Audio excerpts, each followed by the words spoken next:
José Luis Villacañas, catedrático de Historia de la Filosofía en la Universidad Complutense de Madrid, se define en el prólogo de su libro Jaime I el Conquistador como historiador de la filosofía, conocedor de la historia de las ideas y, en último extremo, un filósofo. Ha escrito muchos libros, más de 170 artículos y otras publicaciones, y no solo en el campo de la filosofía, el ensayo y la historia, es también el autor de 3 novelas.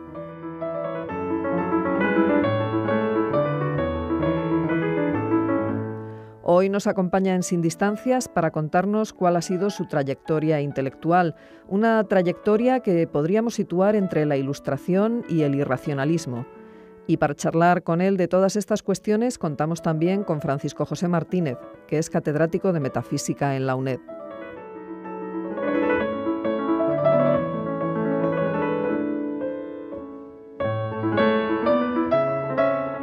Buenos días, pues estamos hoy con el profesor José Luis Villacañas, el cual le vamos a dedicar un par de programas. Teníamos con él una deuda pendiente de traerle aquí a la radio desde que vino a Madrid y ya por fin ya la estamos pagando, ¿no?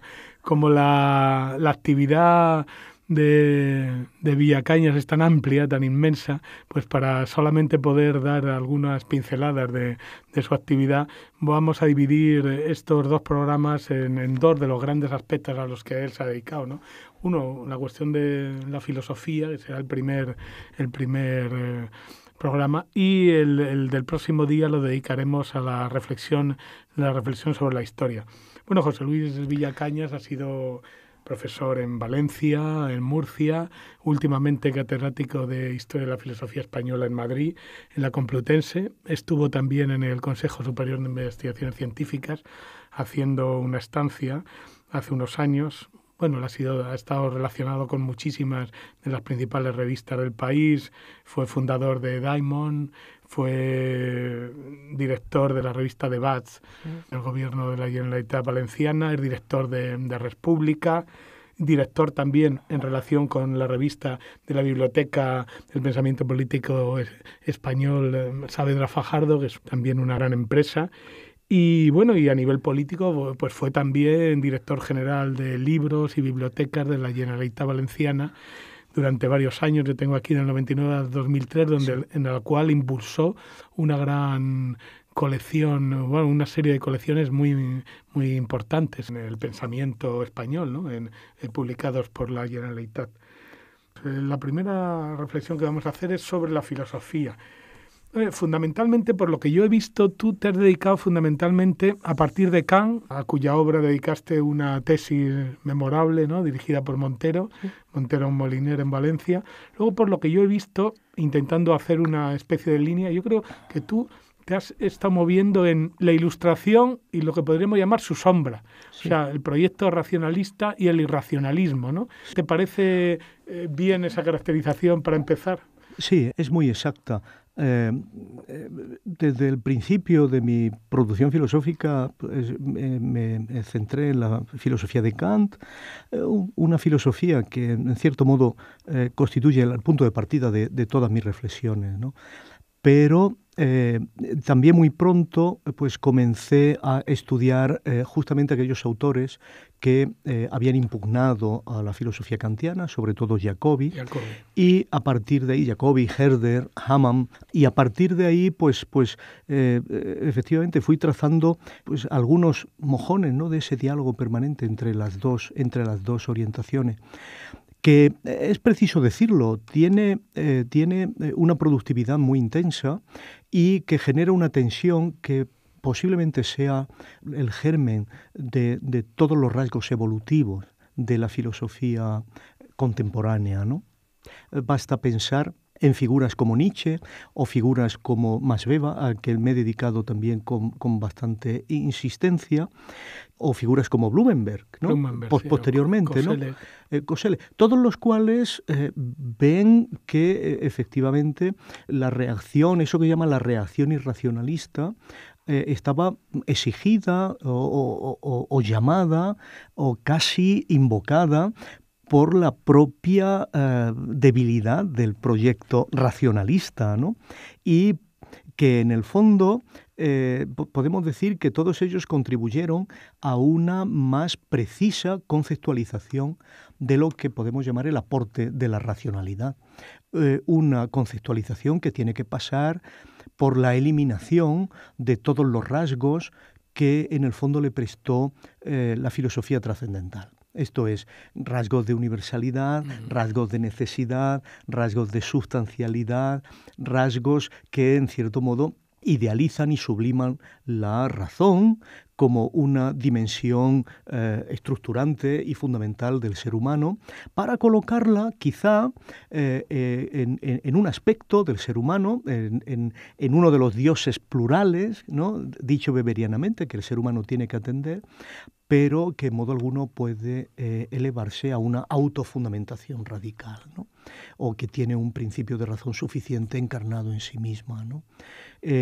Y yo creo que de ese diálogo, pues posiblemente haya salido lo que yo llamo una ilustración tardía, mucho más consciente de sus propias dificultades, mucho más consciente de sus propias contingencias, mucho más consciente de sus propias sombras, como has dicho muy bien anteriormente, pero que sin embargo no cede en su voluntad de mostrar la inexorable también funcionalidad de la razón, ¿no? Entonces yo creo que la cuestión sería mostrar cuál es la funcionalidad de la razón, mostrar que la razón no tiene una funcionalidad plena, pero que no por eso podemos prescindir de ella, que quizá haya padecido una insistencia excesiva, y que por lo tanto todo lo que podemos llamar la dialéctica de la Ilustración, la conversión totalitaria de la Ilustración, etcétera, etcétera, tiene que ver con esa insistencia fruto de otorgarle una funcionalidad absoluta, una funcionalidad desmedida. Sí, y ahí el primer punto, la primera fricción es la tensión entre ilustración y romanticismo, ¿no? Ahí tú haces un análisis, le dedicas un libro, aparte de muchos trabajos, ¿no? Sí, a esta primera polaridad, ¿no? La quiebra de la razón ilustrada, sí, ciertamente.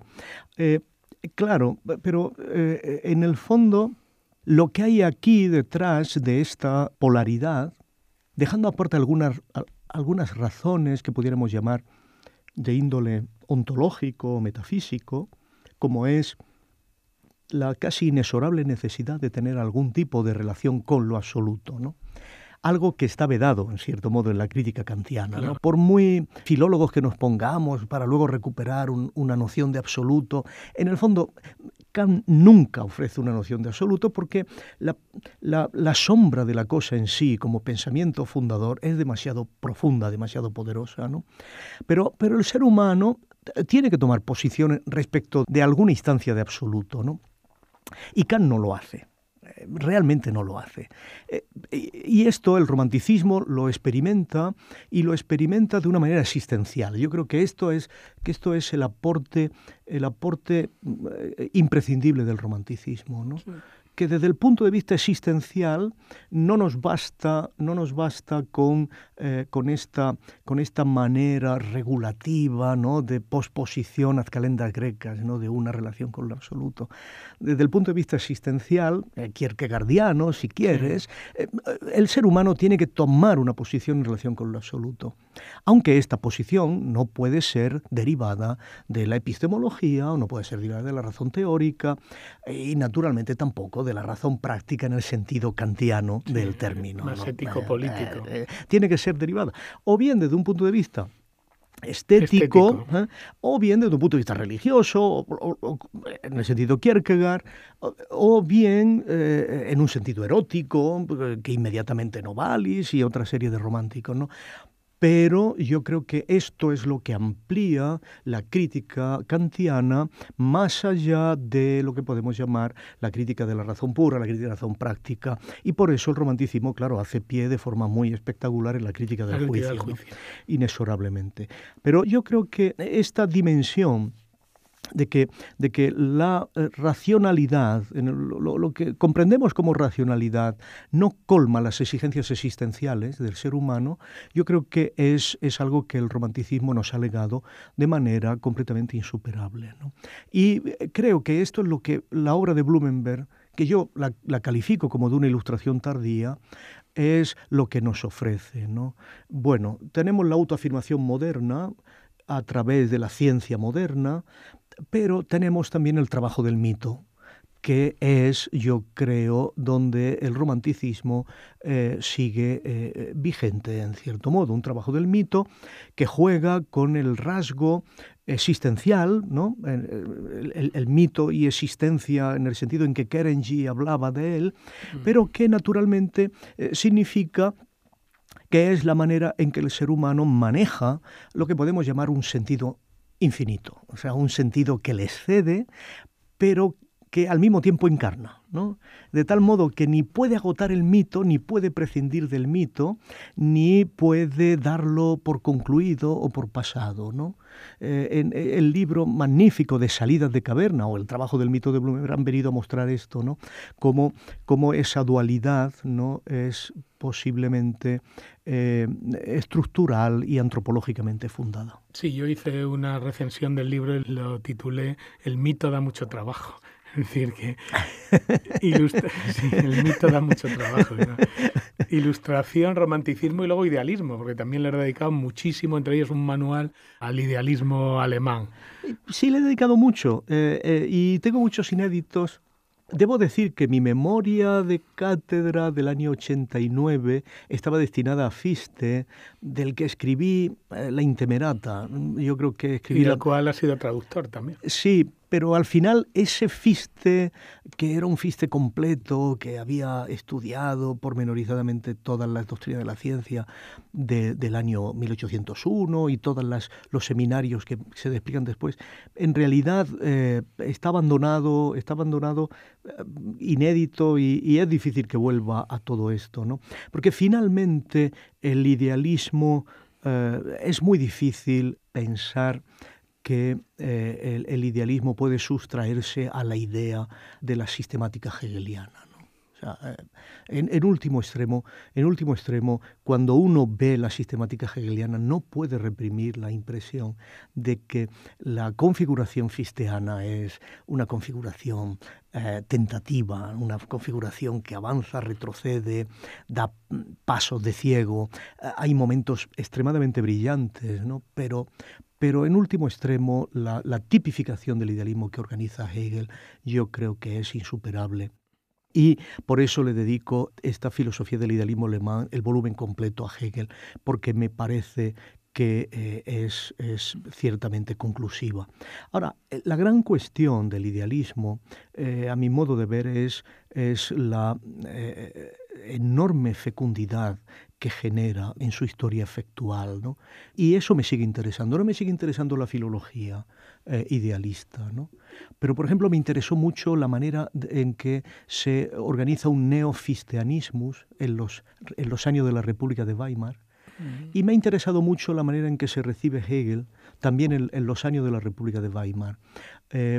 Piensa en Rosenzweig, ¿no?, que le dedica a Hegel y el Estado. Su tesis doctoral. Su tesis nunca concluida, pero también Hermann Heller, que le dedica a Hegel y el Estado nacional de poder o de potencia.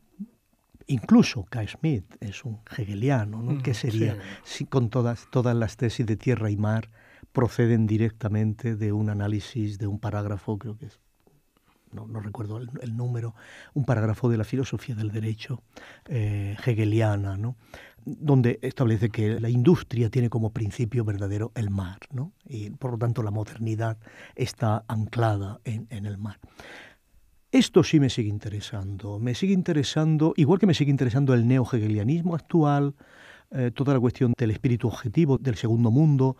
Todo esto me sigue interesando porque creo que Hegel es, desde cierto punto de vista, cualquiera que se dé de bruces con el mundo de la historia, con el mundo del espíritu objetivo, para entendernos, Estado, arte, sí, inexorablemente tiene todavía, ¿no?, que pasar por sus argumentos. Y podríamos decir que Hegel, desde ese punto de vista, es un autor versátil e iluminador, ¿no? Y yo creo que no podemos decir lo mismo ni de Schelling ni de Fichte. Eso es más de transición, quizá entre el kantismo y... Más de transición, por una parte, Aunque quizá deba matizar en el asunto de Schelling, en la medida en que ahí está Heidegger forzando de manera muy precisa su actualidad con las lecciones sobre la libertad. Pero claro, el problema Heidegger, que yo creo que es el problema de la filosofía del siglo XX, ¿no? Creo pero al cual le has dedicado menos directamente. Mucho indirecto, pero mucho menos indirectamente. Ahora le he dedicado atención a la polémica con Cassirer, que es una vez más, ¿no? Que es una vez más esta diferencia, ¿no? Entre lo que podemos llamar el criticismo y su exceso. Y le he dedicado atención a la relación entre Heidegger y Carl Schmitt, que yo creo que es muy poderosa, muy profunda y muy significativa. Pero en todo caso, sigo pensando que si alguien quiere hacer algún balance de lo que es la filosofía del siglo XX, todavía tiene que hacer una crítica adecuada de Heidegger, ¿no? Que eso está, a mi modo de ver, sin hacer con la perspectiva suficiente.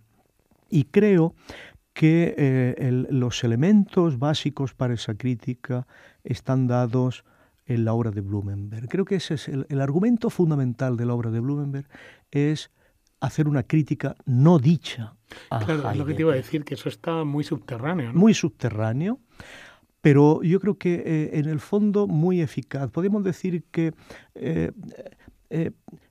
Blumenberg ha generado una obra articulada sobre la prescindibilidad de la alusión al ser o de la referencia al ser, ¿no?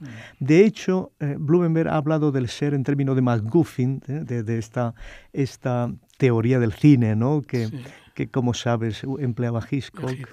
Pero en el fondo, la aspiración real es mostrar que la filosofía del siglo XX, tanto la de Husserl como la de Heidegger, en cierto modo no pudieron sustraerse a la influencia de Brentano, a la influencia fundadora de Brentano, cuya finalidad última era establecer caminos hacia el ser. Y que esto forzó toda una interpretación de la filosofía contemporánea por un filosofema casi arcaico o casi, podemos decir, anacrónico, como fue la influencia de Brentano sobre los dos, ¿no? Una influencia que podemos categorizar casi como neoescolástica o neoaristotélica, que contrasta, ¿no?, la extraordinaria sutileza y la extraordinaria capacidad especulativa en muchos argumentos heideggerianos o husserlianos con la necesidad de ir organizando toda esa recepción de la gran filosofía europea de todos los tiempos con la finalidad de permitir un acceso al ser. Sí, pero de todas formas, me parece que la influencia, digamos, brentaniana se mantiene en el campo de lo trascendental. Y justamente el último Husserl y al menos el segundo Heidegger justamente intentan romper con la trascendentalidad, ¿no? Abriéndose hacia la historicidad de formas distintas, pero... Es verdad convergente o divergente, mejor dicho, a partir de la trascendentalidad, ¿no? Sin duda divergente, ¿no? Yo creo que evidentemente podemos concordar en que Husserl queda más preso de la trascendentalidad. Sí, que solo Heidegger. Con las meditaciones y con la crisis empieza a abrir un poco. Exacto, ¿no? Con la crisis, efectivamente. Yo creo que con la crisis y cuando descubre de forma bastante impresionante que lo que él había propuesto casi de pasada en un comentario a Kant, a la dialéctica trascendental de Kant, en su artículo de 1924 de celebración del segundo centenario del nacimiento de Kant, donde habla de forma muy lateral y muy de pasada en relación con la Weltweisheit, con la filosofía del mundo, habla con el mundo de la vida. Y ahí establece la primera aparición de mundo de la vida en ese texto por parte de Husserl, que luego es la base de toda la reconstrucción heideggeriana, ¿no? Entonces yo creo que ahí al final Husserl se da cuenta de que ha acuñado un concepto que no ha desarrollado y entonces decide volver a ese concepto dándole un contenido de historicidad, a través de la crisis. Pero claro, mientras tanto ya Heidegger ya ha hecho todo. Ya ha avanzado obra. mucho. Ahora, es verdad lo que dices, que en cierto modo la propuesta de Heidegger para vincular, para producir un argumento que pudiéramos llamar pregnante en relación con el ser, es a partir de la historicidad. Y desde este punto de vista podemos decir que su gesto, en cierto modo, es un gesto neo-hegeliano. O sea, hay una fundamentación de la historicidad, ¿no? Hay una fundamentación, además, de una hermenéutica de la historicidad. La cuestión es por qué es necesario una teoría del ser alternativa a una teoría de la vida orteguiana, que es más intuitiva, más evidente, para fundar la historicidad. Esto es, ¿por qué, en cierto modo, tenemos que, en términos, podemos decir, marxistas, ¿no? ¿Por qué introducir una instancia todavía de trascendencia en esto? ¿Por qué no pensar la historicidad como la manifestación específica de la pura inmanencia, ¿no? Que, en el fondo, es lo que va a hacer Carl Schmitt, que es lo que va a hacer la escuela de Koselleck, la escuela de aquellos que en el fondo muestran la historicidad, la derivan no tanto de la noción de ser, sino exclusivamente de la noción de finitud humana. Sí, ¿no? Claro. Es una fundamentación inmanente, en el sentido que Marx podría haber aceptado, ¿no? Los hombres y Nietzsche. Los hombres hacen la historia, se hacen con ella al mismo tiempo que hacen la historia, y en cierto modo aquello que llamamos historia humana inexorablemente tiene un horizonte que la trasciende, pero es la historia natural, no es la historia del ser, es una historia natural. Y creo que desmitificaríamos mucho toda esta función última de la filosofía, que en cierto modo está en la base de lo que yo creo que es una crítica radical del presente, o a una comprensión de la crítica que sigue siendo, en términos marxistas, una crítica sagrada. Esto es, una crítica que en el fondo ha heredado, en la medida en que el ser le presta esa herencia, ha heredado los atributos del territorio que la crítica ha reocupado, a saber, el juicio final y el juicio universal. Esto es, la crítica de Heidegger a la modernidad, en cierto modo, a partir de la teoría del ser, en último extremo, me sigue pareciendo demasiado profética, demasiado mesiánica, demasiado teológica, demasiado universal, demasiado heredera de aquella posición que era la que tenía que hacer la crítica de la historia, ¿no? Que tenía que definir ya definitivamente el sentido de la historia, porque se suponía que se había cumplido, que era obviamente el Mesías en su segunda venida.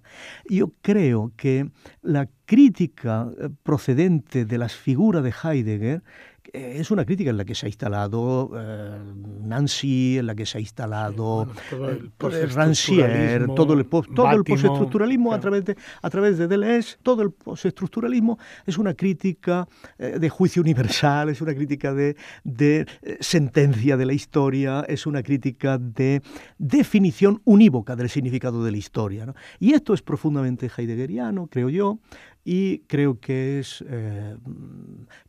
un pensamiento ilustrado debería neutralizar esa idealización, esa sublimación, mediante un concepto, yo creo que más pregnante de crítica profana, para entendernos, ¿no? Esto es, una crítica que yo le llamo más lucianesca, una crítica que descuenta el papel de portavoz del ser, ¿no? De nadie, y lo hace pues un sujeto humano que produce determinados enunciados filosóficos en determinado tiempo por reacción a determinadas figuras filosóficas y en atención a determinados problemas del presente, pero que de la misma manera que hemos recorrido una gran parte de la historia haciendo la crítica del vicario de Cristo, pues tenemos que hacer una crítica ilustrada de aquellos que son vicarios de la diferencia ontológica.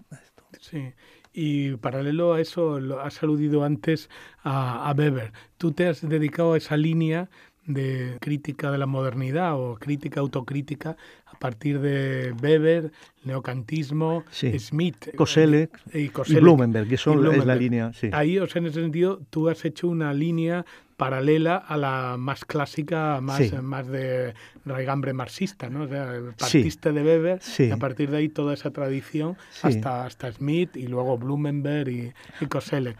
Yo he querido hacer una crítica a Smith. Quiero decir, yo mi afinidad profunda, y evidentemente Kant, Weber, Koselleck, yo creo que es un gran kantiano, Sí, sí, y son Blumenberg, neokantianos son todos. neokantianos Y todos, Blumenberg ¿no? también. Blumenberg también. Smith no. No, Smith no. Smith tiene más raíz más hegeliana. Tiene una raíz más hegeliana, más nietzscheana, no hay que olvidarlo, También. más Maquiavelo. Y solo por un montón de azares y solo por un montón de equivocaciones y malentendidos pasa como un pensador católico. Evidentemente él podía. Yo creo que hay un momento en que Smith aparece como pensador católico, creo que hay un momento... Bueno, igual que Heidegger, son matrices católicas, aunque son distintas. Son distintas. Yo creo que, porque en el fondo Heidegger al final de su vida no se vería como un pensador católico. Al inicio. Al inicio sí, pero ya desde su relación con Bultmann, su catolicismo claramente. No, Smith, que ha mantenido unas relaciones con los católicos igual de tumultuosas, al final de su vida se ve como existencialmente católico. Pero yo creo que hay una diferencia, y eso ha significado algo en Smith, a saber, asunción de culpa, cosa que Heidegger no ha hecho jamás. Claro. Smith sí. Smith ha asumido su culpa. En Nuremberg estuvo en condición de decir, no, yo pago mis platos rotos. Yo sé que hemos hecho barbaridades y yo pago mis platos rotos. Me gustaría explicarme lo que yo he hecho, pero hay que pagarlo. Y yo creo que eso dignifica la posición de Smith frente a Heidegger. Pero evidentemente yo creo que la clave de mi aproximación a Smith consiste en decir, Smith es un hijo de Weber, pero no un hijo completamente legítimo. Es un hijo de Weber, ¿no? Sin Weber Smith no podría salir. Pero yo creo que él tiene diferencias muy serias respecto de Weber, que me gustaría cifrarlas en esto, en que Weber jamás se engañó respecto de la imposibilidad del soberano carismático. Sí, bueno, pues lo dejamos aquí invitando a nuestros oyentes a que nos acompañen el próximo día en que retomaremos esta recuperación de Weber por Smith y nos abriremos a la reflexión sobre la historia y la filosofía de la historia del profesor José Luis Bellacañas. Muchas gracias, buenos días. Gracias, buenos días.